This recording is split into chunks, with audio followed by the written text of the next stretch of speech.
In this video, we'll take a look at the impact debuffs can make in the heat of battle to determine just how effective they can be, especially in relation to their mechanical opposite, the leadership modifier type.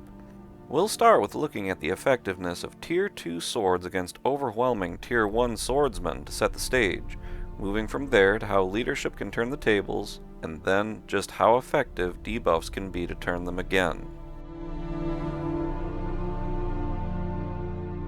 Here we have the classic standoff of the Gondor swordsman against the Dark Dunedain. As before, both sides remain non-upgraded and are level 1, but there are 8 groups of Gondor swordsmen against 4 Dark Dunedain, so 120 troops against 40. Let's see how effective the Tier 2 Angmar troops can be.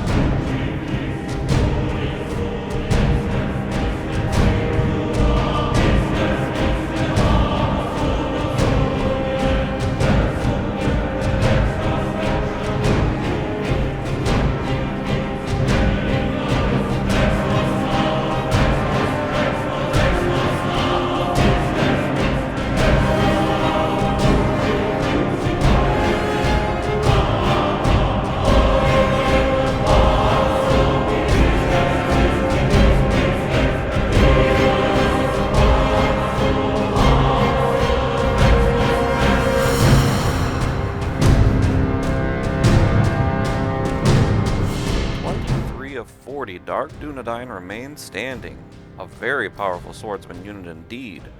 Obviously the Gondor troops need some help with these guys, in spite of outnumbering them so much. Aragorn's leadership should suffice.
An unbelievable turnaround.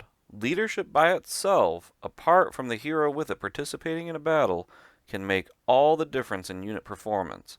But how would its mechanical opposite do, the dreaded debuff, when in opposition to it? We'll look at one of the most powerful of them all to decide.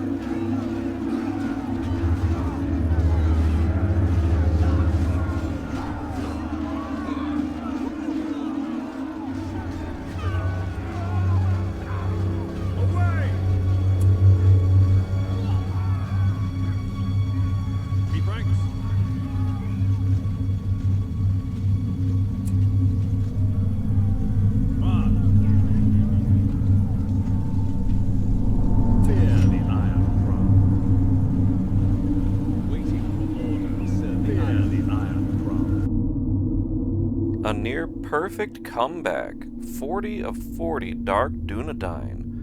What little they lost in the battle was quickly gained back by them leveling up and getting a few troops back.